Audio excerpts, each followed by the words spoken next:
We're just going to go ahead and get right on into it. How you doing, Janet? I'm doing fabulous. How are you? Okay, there we go. Now we can actually hear you. Okay. Oh. You have the radio voice. One of the things we're kind of saying in the background is that you have the radio voice. You have crafted this. Can you hear me well now? And I could say I've got the radio voice. You have crafted this. This is the part of the art. It's the Janet Kuypers voice. People talk about the voice. You don't know this, do you? No. People actually talk about the Janet Kuypers voice, the inflections. You know. I've never heard people talk about the Janet Kuypers voice. There's a voice. You know, the way you put a certain inflection, a certain kind of how can we say this? Kind of breathy inflection on things. So it's like perfect. Oh, you don't know how many times I've gotten credit for that. I don't know how many times I've heard people say I'm Mae West. Really? I need that. What do you say about that? Wait a minute. Wait a minute. Now, being compared to Mae West is not all bad. It's not all bad. Not all bad. But no. It is Mae West. It gives people ideas. Now we're going to hearing the radio. It's going to be like, oh my gosh, they've got Mae West up there. And hey, visions in their head. That's right. We have Mae West. We dug her up and put her on the air. Lovely. Well, people actually give you grief for that? They don't give me, no, they'll just hear me reading somewhere and they're like, oh, all right, Mae West. And I'm like, really? Do I sound like Mae West? Wow, okay. It's that sultry voice of mine or something. I don't know. That's all right. There's nothing wrong with a little sultry. I'm going to just swing right on into this. Janet Kuypers is a writer and photographer who runs Scars Publication, which hosts 2 literary magazines as well as publishes books and CDs. She has had 43 books published, including poetry, prose, and art collection books. Her writing has been published over 9,000 times, and her artwork has been published over 17,000 times. She has performed in 3 acoustic bands doing concerts in Chicago as well as Fairbanks, Alaska. Can you believe that? We happened to be in Alaska. They were doing this open mic thing, and we played for a set of 8 songs. And I said, "Hey, we're going to be here for a week. Would you let us be able to pull off doing this show on a Friday night?" So we borrowed somebody's guitar and we played 18 songs and did instrumentals. It was great. Fantastic. All right, and including on top of that, she has worked with 7 music groups, combining her poetry with music as performance art, and it's available at places like iTunes and on Napster. Also, speaking of performance art and broadcasting, she ran the now on a temporary hiatus internet radio show, Chaotic Radio. Tell us about that. WLUW.org had a setup where I ran a weekly hour-long show. And they've just recently changed it, and it was a Chicago spin on stuff. It would have live performances from things in the past as well as performance art clips. And it always ended at the ending with a poetry reading, where I actually sat with some sort of music in the background and was reading poetry from a book. The funny thing was, people said that was the coolest part of the show, was having people read poetry. But they just recently reformatted the show, so it was much more it better be jazz or blues or something. And I'm like, I don't know if I've got enough music to be able to do that. So they're like, well, you're on hold until you come up with something. Wow. So I have to see if I can find the music to pull it off. But we'll see. Cool.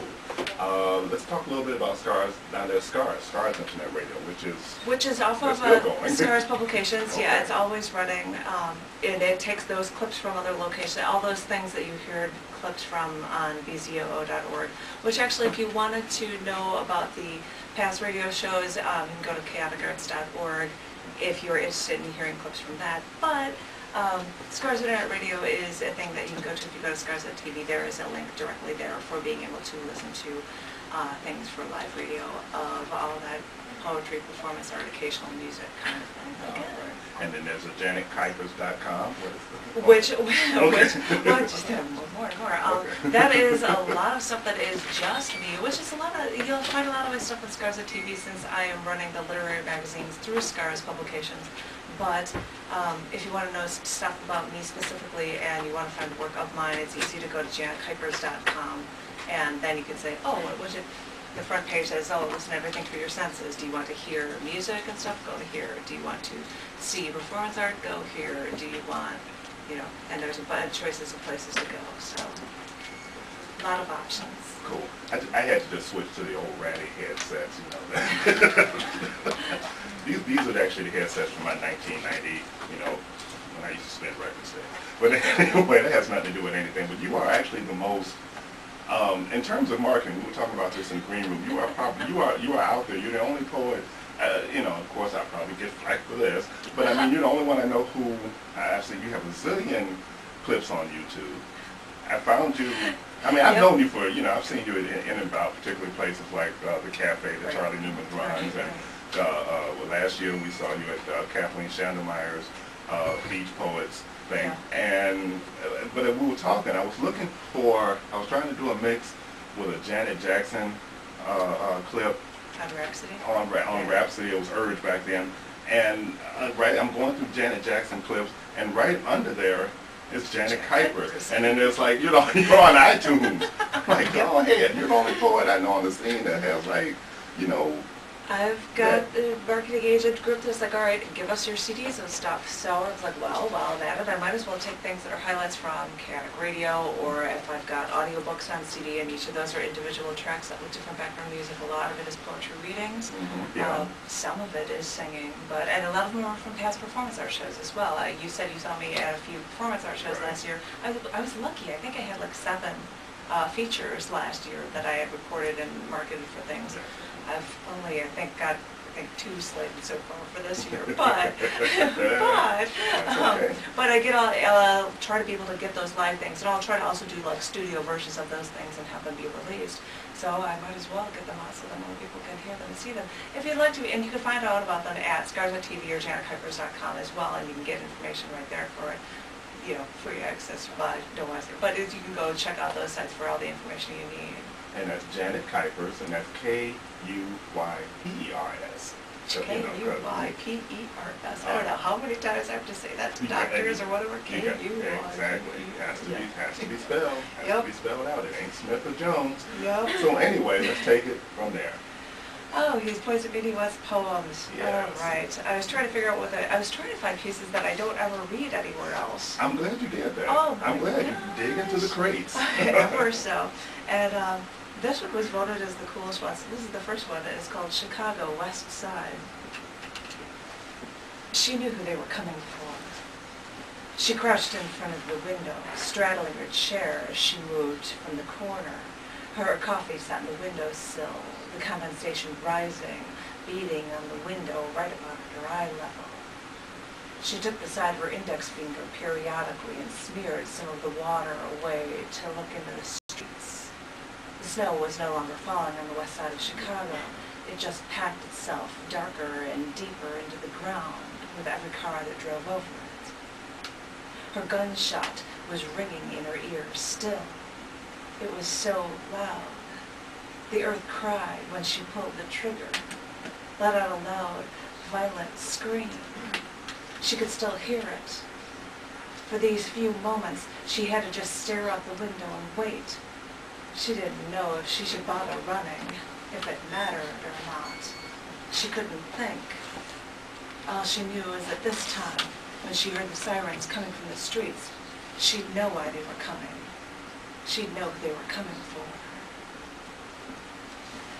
Oh, he points at me. He wants more. All right. Well, that's fine. I'm a demanding male. Then I'm going to be a pain in the butt and give you 3 in a row. Because from my past, I've done work as an acquaintance rape and workshop facilitator. So I've done a lot of work with women's issues and running flyers and shows and things about women's issues, and mostly about rape. But these first 2 out of the set of 3 were just women's issues based on quotes I heard from Letter to Woman from Pope John Paul. This is called The Gift of Motherhood, Part 1.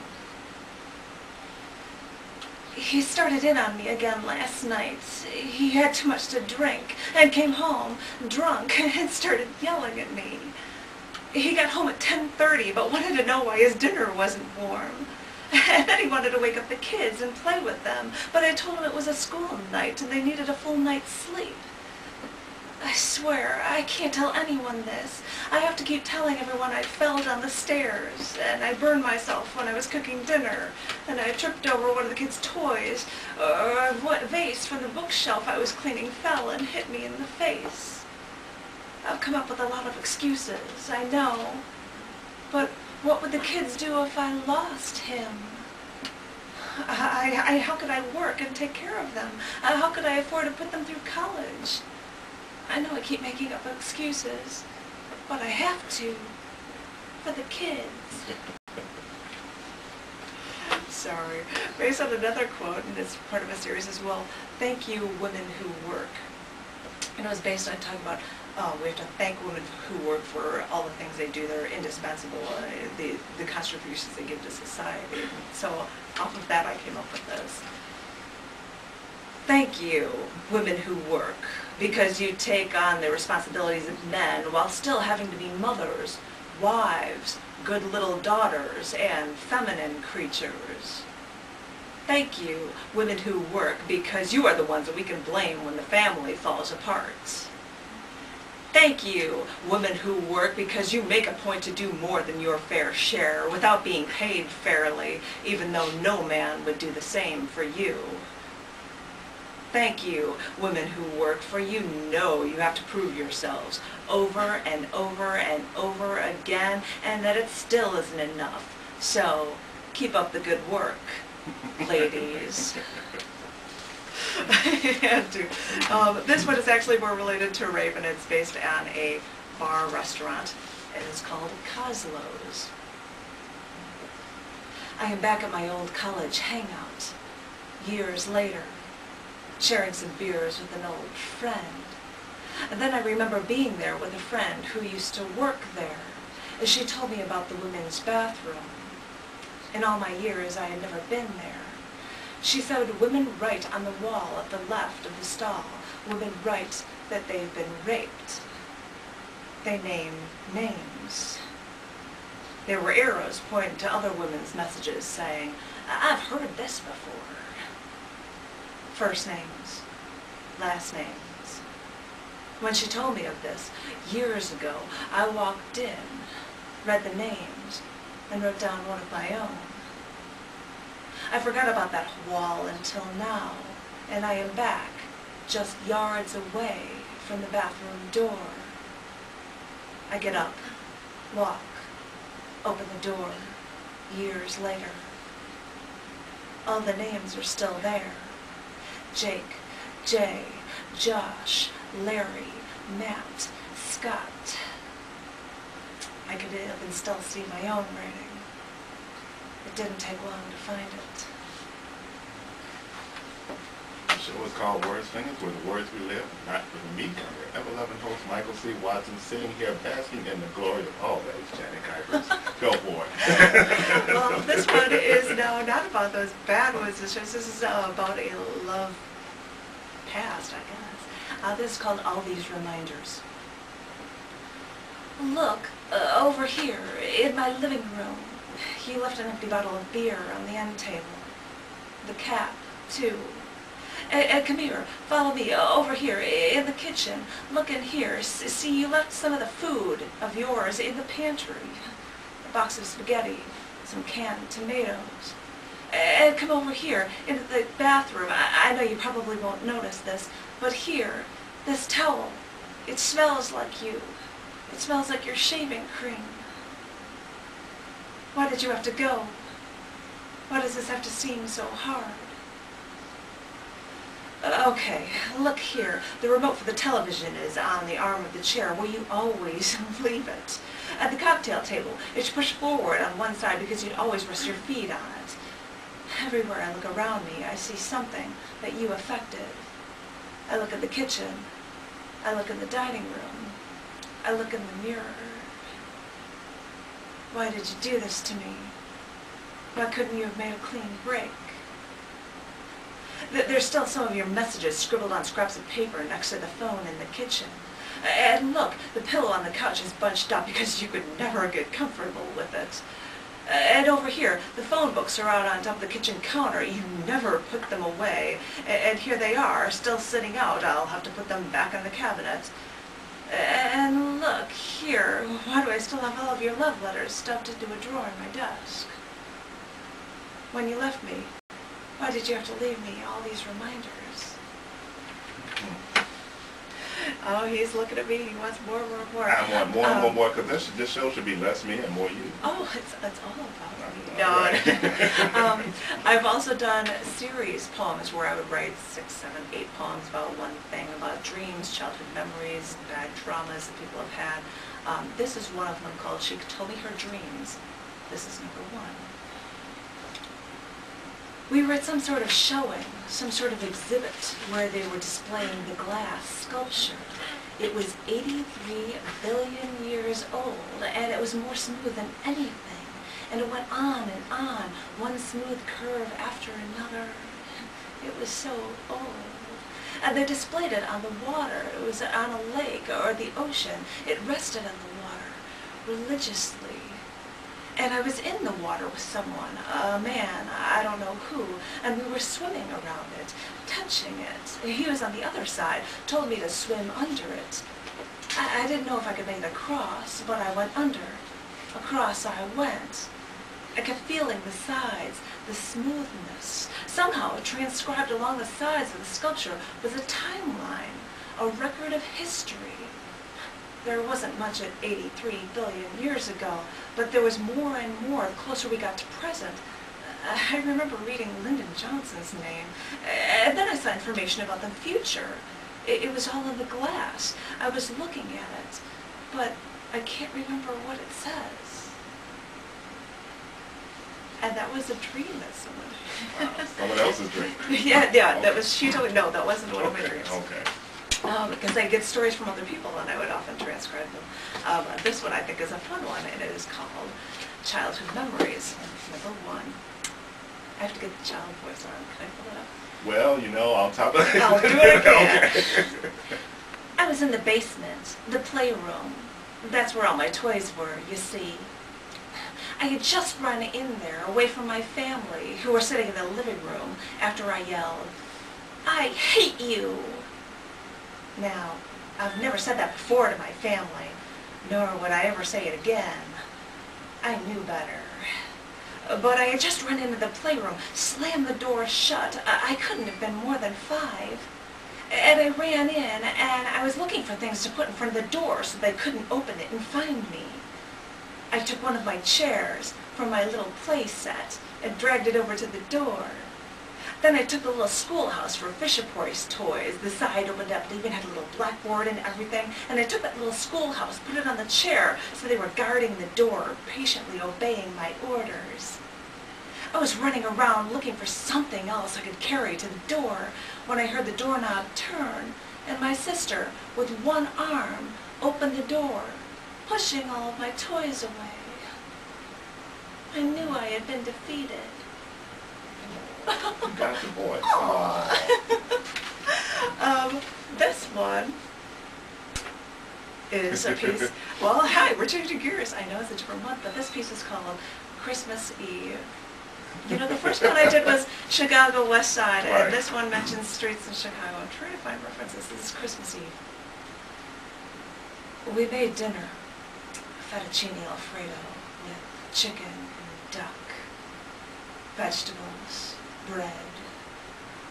We ate, couldn't finish everything. We were putting on our coats, getting ready to go to midnight mass. I decided to pack up our leftovers, give them to some homeless people on the main street. We got in the car and drove to Broadway and Berwyn. I got out of the car, walked over to a man there. I asked him if he was hungry. I got the bowl of noodles and the gallon of milk out of the car. Another man walked over to me. I told him to promise that they would share. I got in the car. We were just driving. And all I could think was these 2 men were in the cold, eating pasta with their fingers on Christmas Eve. Are you from Chicago? I've lived. I'm now up in a suburb, but I'm like my little Chicago girl. Yes. All right. Well, I noticed the 312. You know, I had a phone number with the 312 area code, and then they changed it to 773, and I was like, but still, I had to keep that. So, I have other older pieces here, but I was going to say, I guess it will be the last poem in the pile, but I was looking for something. Do I have anything related to St. Patrick's Day? So that's tomorrow, and I so don't. This mentions St. Patrick's Day. Okay. It is so not tomorrow. related at all. Right. But this is called Flooded War Memories. It was St. Patrick's Day. Went to another country to see you. Met up with you at a hotel. It was like we were never apart. We talked like old friends, old wartime veterans. Who fought in a war together, who shared our life stories while sitting in a trench together waiting for a bomb to strike. It was St. Patrick's Day, and everything seemed normal and right. Even though you lived far away, even though we had different life plans. It was St. Patrick's Day. I remember you laying down in a bathtub like a little boy, splashing and playing in the water, not even flinching that I was there, talking to you naked in the tub. It was St. Patrick's Day. I wanted to get out, see the town, and you didn't want to move, content in a dingy hotel room. And all I could think was that it was St. Patrick's Day, and I was in another country, wanting to get up and go. And I don't know what snapped in you on St. Patrick's Day, but I was in a dress, ready to go, and you knocked me down. I remember being knocked onto one of those hotel beds in my pantyhose and dress, and you strangled me. And it was like you were the war again, and you were fighting to the death. But I thought we were on the same side. Why are you trying to hurt me? And like a bulldog that finally listened to the commands of his master, you finally stopped. And there I was, your ally, the one that sat in the trenches with you all those years ago. Torn pantyhose, bloody knees. I never thought you'd fight one of your buddies, I swear. I got out and called for backup in the hotel lobby. At the payphone, and an older woman came up to me asking if I was all right. Her question stopped me from hyperventilating. I looked down at my torn hose, bloody knees, and I said, I'm fine. I just knew I had to get out of there before more shells fell. We can applaud. I think we can applaud that. Lots of stuff here. And I wanted a sample because I want to talk a little bit about Scars Publications. And you hear the loud thump of books falling. Wow, okay. We run 2 literary magazines, CC&D Magazine, and a supplement to CC&D called Down in the Dirt. And if anybody's interested in submitting poetry or prose, they can go to scars.tv, and there are links to both magazines there, and you have email submissions. We love email submissions. Right. And not only can you be published in a magazine, but Scars Publications has been running collection books of 6 issues, and these heavy book noises were 6 issues of CC&D magazine, 6 issues of Down in the Dirt. Wow. They're huge, monstrous things. And we also annually run collection books of just the best things we can find. We've got a poetry book here and a prose book right here. So we do run these things quite regularly and often. Kind of like Chicago, publish early, publish often. Or something. You're deep in the business of this. Oh, I'm afraid so. What led you to poetry? What your background led you to start crafting poetry? Yeah. Well, the first poem I ever wrote was for a class. I was 9 years old, which I actually know by heart because I've actually had to read it places. Okay. It's scary. And I think I would do rhyming things every once in a while in high school. And then after starting off in life and seeing traumas around me, as I had said, I had started in schooling and learning about acquaintance rape and seeing the traumas that people would go through and seeing other people's lives, you can't just let stuff be bottled up inside of you, and so I would look toward writing to be able to get it out. I originally started college as a computer science engineer. Wouldn't you know that? I was the geek, I was the math whiz, and I found myself in my spare time taking pictures, being the photographer, and writing a lot in my spare time, and I just thought, why am I in doing something that is making me miserable as well as seeing everything around me? Why don't I go into something more related? So I went into journalism now, focused on graphic arts and specialized in poetry and a minor in photography, and I've never left it. And so then I thought I could hear other people's work as well. So I just started doing it for the publishing as well. All right. Tell me this. I'm just looking at this. What's been your biggest reward? What do you think has been your greatest reward as a writer so far? Greatest reward? As a writer, as a poet, as a performance artist. I have to say that I do like it when doing performance work where people will come up to me and say something novel about the work. Mm-hmm. As a publisher, I have to say I enjoy seeing finished products of books. I'm holding this one book, which is the most recent one from CC&D. Yes, yeah. This is a cover of a newt. But it's a plastic newt that had a little thing and it stuck to a window, okay. and there was a plant underneath, so I just cloned out the little suction cup okay. on them. But it's like, wow. it's this cool looking thing, and yeah. And so being the creative person with writing, with images as well. I mean, I've got this one, the Book of Scars, which is the prose collection book, with barbed wire that I had photographed near 3 domes up in Wisconsin, and I just started cloning it and writing it, and I'm like, this is absolutely gorgeous just to have, like, for this little prose book and have something like that. The poetry collection book is water running that we actually, when we were traveling across the country, stopped and I photographed the top of my car because it had been raining and there was water all over it. And the beads of water. And the beads of water were all over it. So, so looking for things in nature that you don't expect to find when it comes to being the photographer is a really excellent way to be able to find things that you can use for. I don't know. I enjoy. What are the things that? What is the biggest thrill for me? I don't know. I don't know. when people will contact me via email because I've done a number of poems about women's issues where I quoted some writer talking about things, and 10, 15 years later they emailed us saying, "Oh my gosh, you have this, and I can't believe that my stuff is in poetry. This is stuff." And the people that will actually find me, musicians will find me from other parts of the country and want to work with me, and I find that really fascinating. That I'll be able to. That's the beauty of the internet. They say it's something that can keep you apart because you sit in front of your computer and don't actually communicate with people. I love humanity as people I can't stand, but having connections with people that you would never otherwise meet is really, really fascinating. I love it. I was going to ask now, who is your, when you're on stage, and who is your audience? When you're writing your work, who is your audience? Are you writing to a given audience? No. Okay, good. I write until I'm satisfied. I write for me. I write for me.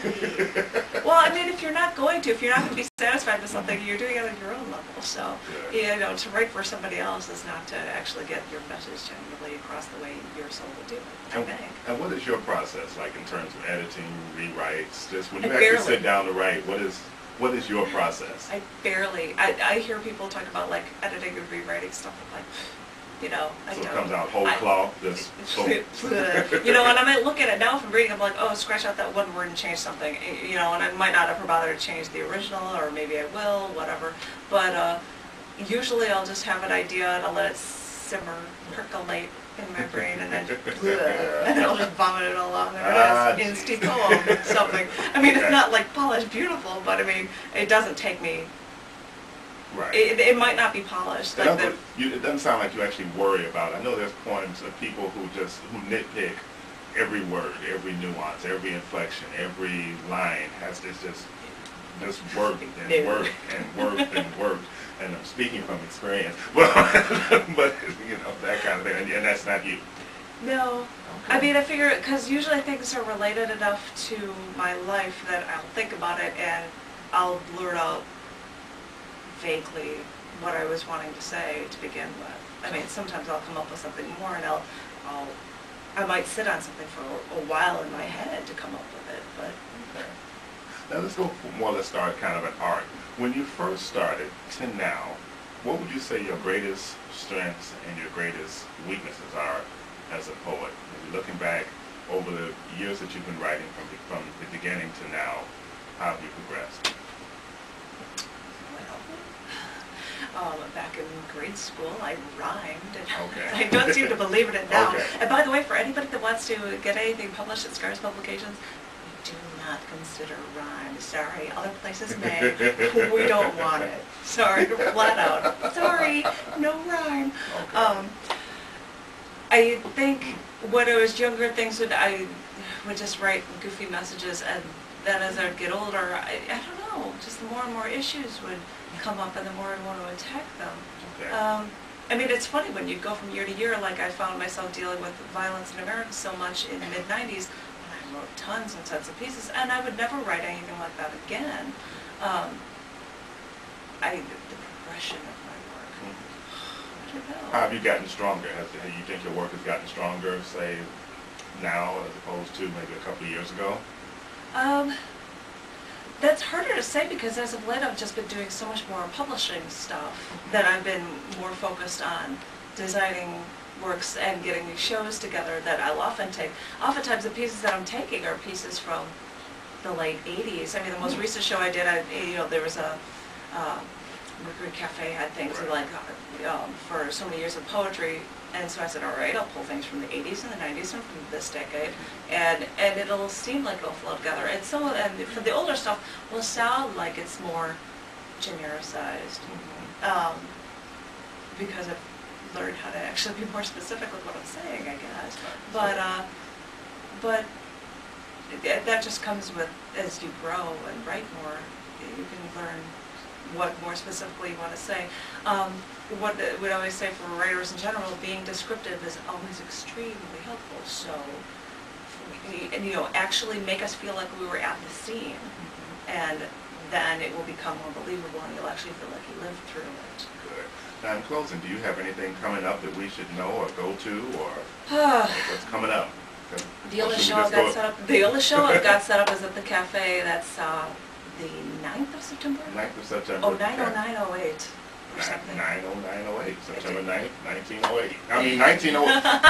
There we go. I'm September not that 9th, old. September 9th. Go back in time, people, to September 9th, 1908, and we'll take it from there. Tell you what, we got about a minute. Can you give us a quick poem, and then, Lorraine, it's you. All right. I just pulled this one. I just pulling something from the book Like the Ash from CC&D. It's a shorter one. It's called There I Sit. There I sit alone, separated, isolated, away from my only love, my obsession. I pull out a fountain pen, I look at the lines, the contours of his face, defining the piercing eyes, the pointed nose, the tender lips. I feverishly draw, I sketch, I capture his image. I stare, I gaze, I memorize his every detail. But he never looks back. So I will draw until my fountain pen runs dry. All right. The show is called Wordslingers, for the words we live and not for the meat. Janet, I want to thank you for being here. And again, find out more about her at janetkuypers.com. That's Kuypers, Kuypers.com.